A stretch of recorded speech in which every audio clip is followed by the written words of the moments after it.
Hi friends, मेरे digital classes में आप लोग का बहुत बहुत स्वागत करता हूं। तो चलिए यहाँ पे जीके का क्वेश्चन देखते हैं। आपके सभी एग्जाम में, चाहे जीडी, एसएससी की सभी एग्जाम के लिए बहुत ही बेनिफिट है। यहाँ से जितने भी क्वेश्चन कराया जाएगा आपके एग्जाम पे डायरेक्ट पूछा जाएगा, जो कि जितने भी क्वेश्चन कराया जा रहे हैं सभी किसी न किसी एग्जाम में पूछे गए हैं। तो चलिए यहाँ पे बढ़ते हैं, क्वेश्चन देखते हैं। तो हमारा पहला क्वेश्चन है, गांधी जी जो आपका सिटीजनशिप जो कि एजुकेशन प्राइज को स्थगित किसके द्वारा किया जाएगा? दक्षिण अफ्रीका, पुर्तगाल, ब्रिटेन, अमेरिका। तो इसका सही आंसर हो जाएगा तो पुर्तगाल इसका सही आंसर हो जाएगा। अगला क्वेश्चन देखते हैं, इसका बी ऑप्शन पुर्तगाल, याद रखिएगा। अगला क्वेश्चन हमारा, द अल्टीमेट गोल पुस्तक के लेखक कौन है? तो रामचंद्र गुहा, चेतन आनंद, चेतन भगत, विक्रम सूद। तो इसका डी ऑप्शन सही हो जाएगा। तो इसका डी ऑप्शन विक्रम सूद जी हैं, जो कि द अल्टीमेट गोल पुस्तक के जो कि लेखक हैं, याद रखिएगा। वो जो कि लेखक से भी क्वेश्चन पूछे जाते हैं। तो द अल्टीमेट गोल पुस्तक के लेखक विक्रम सूद हैं। तो इसका डी ऑप्शन याद रखिएगा। अगला क्वेश्चन देखते हैं।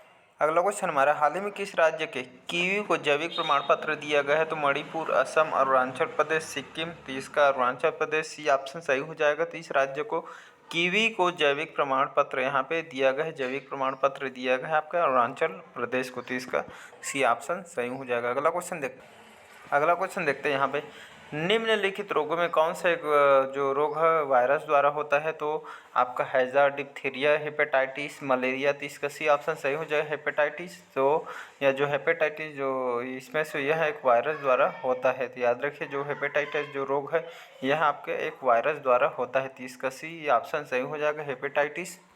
अगला क्वेश्चन देख अगला क्वेश्चन देखते हैं, इंसुलिन एक प्रकार के क्या होता है? लवण होता है, हार्मोन, एंजाइम या विटामिन है? तो इंसुलिन क्या है एक प्रकार का? तो इंसुलिन एक प्रकार का हार्मोन है। तो इसका बी ऑप्शन याद रखिएगा, एक प्रकार का यह हार्मोन है। तो इसका बी ऑप्शन सही हो जाएगा। अगला क्वेश्चन देखते हैं, इंसुलिन से कई बार इस एग्जाम में पूछा गया क्वेश्चन है। अगला क्वेश्चन देखते हैं, निम्न में किसका सोनोग्राफी में प्रयोग होता है? तो आपका सूक्ष्म तरंगे, अवरक्त किरणें, प्रसरव्य तरंगे या ध्वनि तरंगे। तो इसका सी ऑप्शन सही हो जाएगा, प्रसरव्य तरंगे।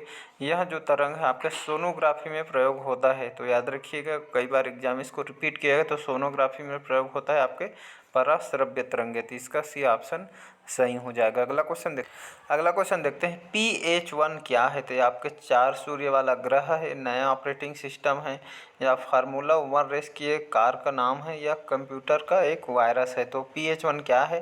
तो जो PH1 है आपका मुख्य रूप से एक 4 सूर्य वाला एक ग्रह है। तो इसका ए ऑप्शन सही हो जाएगा, जो 4 सूर्य वाला ग्रह PH1 हो जाएगा। तो इसका 9 का ए ऑप्शन सही हो जाएगा। अगला क्वेश्चन देखते, तो यहाँ थोड़ा एक्सप्लेन करते हैं। तो यहाँ पे PH1 का तात्पर्य प्लेने निक्सन का हंटर से, जो यह पृथ्वी के 5000 प्रकाश वर्ष की दूरी पर है, जिसके आसमान में जो कि आपके 4 सूरज चमकते हैं। तो जो 4 सूर्य वाला जो ग्रह है, जो कि यहाँ पृथ्वी से 5000 प्रकाश वर्ष की दूरी पर स्थित है, जिसके आसमान में 4 सूरज चमकते हैं। तो याद रखिएगा। अगला क्वेश्चन देखते हैं, निम्न में ही कौन सा संगठन प्रत्यक्ष रूप से बाल कल्याण से संबंधित है? तो यूनेस्को, यूनिसेफ, WHO या WTO। तो इसका सही आंसर हो जाएगा, तो यूनिसेफ इसका सही आंसर हो जाएगा, बी ऑप्शन। यह जो यूनिसेफ है, जो कि कई बार सुने होंगे, तो यह संगठन प्रत्यक्ष रूप से बाल कल्याण से संबंधित है, बच्चों के कल्याण से संबंधित जो कि यह संगठन है यूनिसेफ। याद रखिए, इसका बी ऑप्शन सही हो जाएगा।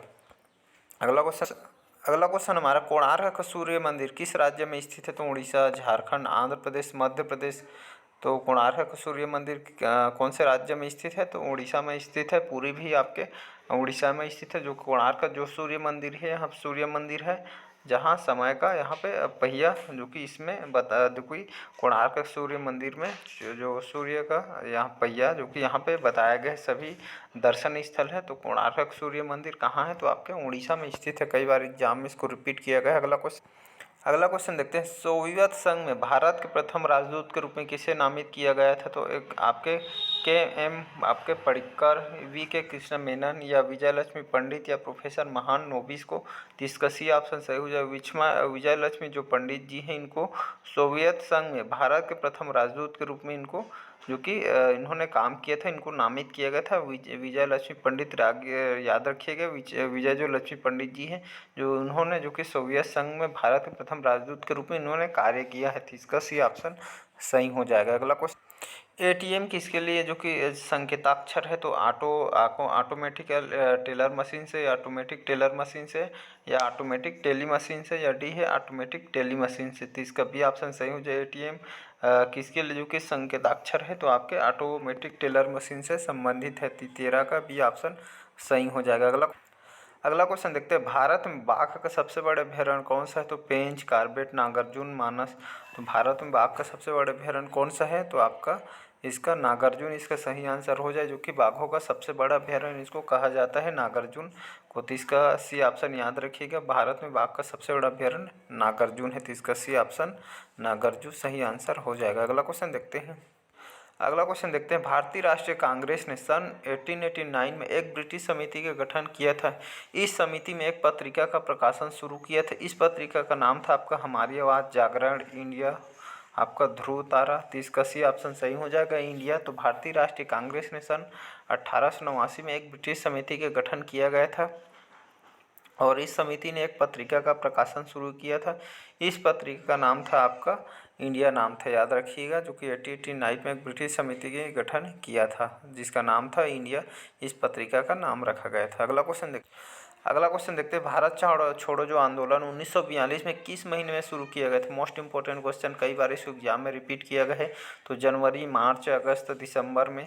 तो इसका सी ऑप्शन सही हो जाएगा, अगस्त में आपके भारत छोड़ो आंदोलन तो आपके अगस्त 1942 इस महीने में शुरू किया गया था आपके भारत छोड़ो आंदोलन को। तो याद रखिए, अगस्त महीने 1942 सन में जो कि भारत छोड़ो आंदोलन को स्टार्ट किया गया था।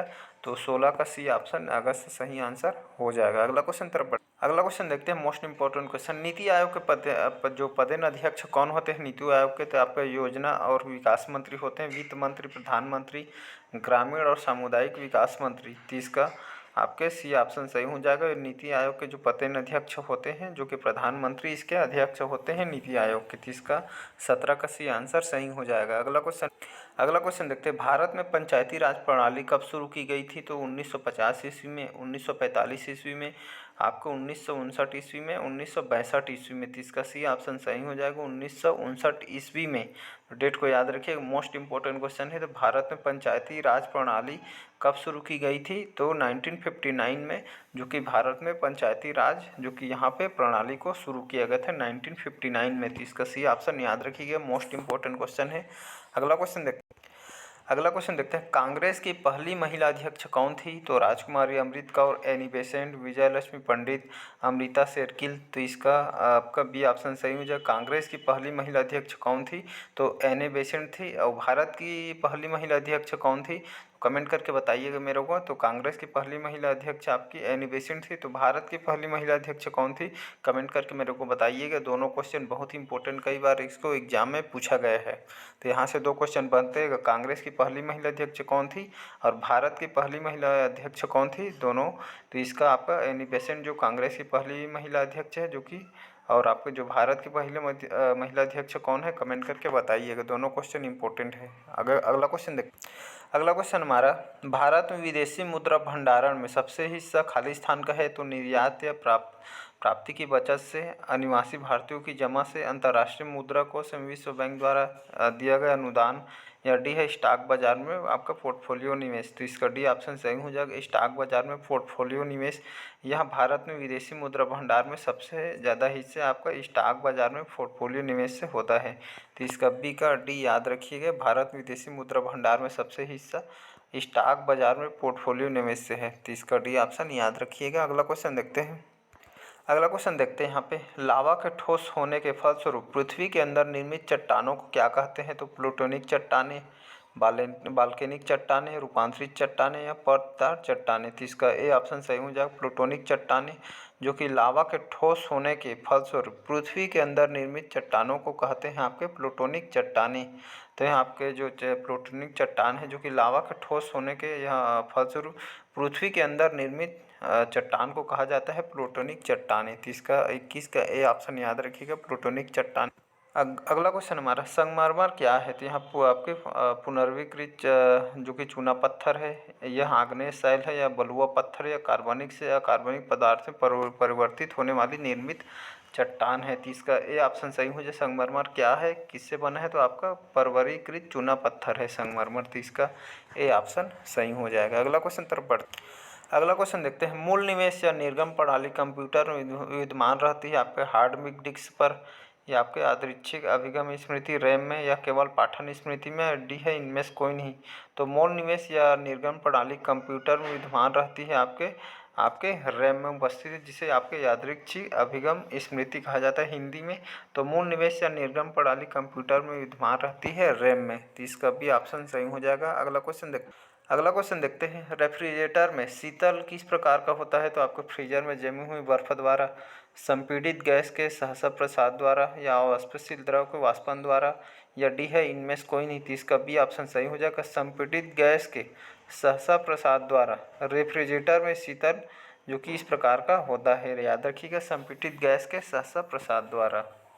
तो इसका 24 का बी ऑप्शन सही हो जाएगा। अगला क्वेश्चन हमारा, किस कारण हमें कोहरे के दौरान नहीं देख सकते हैं? तो प्रकाश के प्रवर्तन के, प्रकाश का ध्रुवण, प्रकाश के प्रकीर्णन या प्रकाश के अपवर्तन से? तो 25 का आपका सी ऑप्शन सही हो जाएगा। प्रकाश के प्रकीर्णन के कारण हम कोहरे के दौरान नहीं देख पाते हैं। तो मोस्ट इम्पोर्टेंट क्वेश्चन है, प्रकाश के प्रकीर्णन के कारण हम कोहरे के दौरान नहीं देख पाते हैं, धुंधला के कारण। तो इसका सी ऑप्शन सही हो जाएगा। प्रकाश का प्रकीर्णन इसका सही आंसर हो जाएगा। तो ये थे आपके इंपॉर्टेंट जीके क्वेश्चन, जो कि कई बार इसको रिपीट किया गया एग्जाम में। तो इम्पोर्टेंट क्वेश्चन है। अगर नए होंगे चैनल में सब्सक्राइब करके रख लीजिए ताकि आप तक नोटिफिकेशन पहुँच जाए। तो चलिए नेक्स्ट पार्ट में मिलते हैं। बस आज के लिए इतना ही। Thank you.